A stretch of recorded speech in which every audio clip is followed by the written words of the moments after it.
Barangay Hinebra Fanatics ka rin ba katulad ko? Pahingi naman ng isang like dyan at kung pwede pakisubscribe na rin. Maraming salamat. Coach Timcon, may matinding good news para sa Barangay Hinebra. Samantalang Stephen Holt nakaalis na, Trinid na daw. Samantalang history ang nagawa ni Timcon dito nga sa mga referee. Yan ang ating mga pag-uusapan for today's video.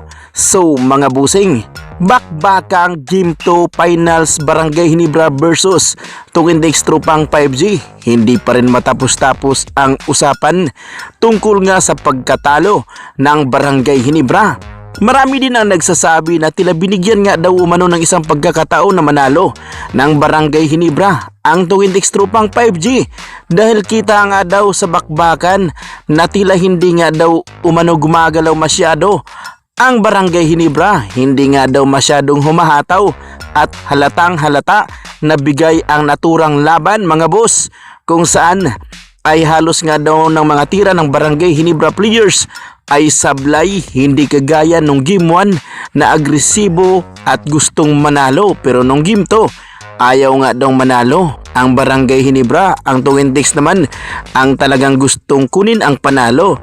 Well mga busing, para sa akin ay walang bigay-bigay, sadyang maalat lang talaga ang Barangay Hinebra sa gabing iyon at talagang matamlay lang talaga sila.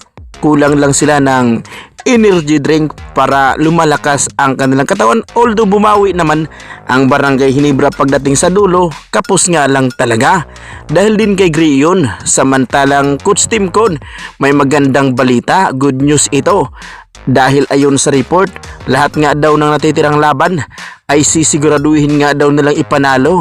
Kaya matinding bawi ang gagawin ni Timcon. Samantalang isa din ito sa pinaka record breaking at history ito. First time na nangyari na halos murahin ni Timcon ang referee. Kaya naman makasaysayan ang kanyang ginawa nitong huling bakbakan Game 2. Mala Coach Chot Reyes din ang ginawa ni Timcon. Ang akala natin ay si Coach Chot Reyes lang ang mahilig magreklamo sa referee. Kulang na lang magdala ng sariling pito itong si Coach Chot Reyes.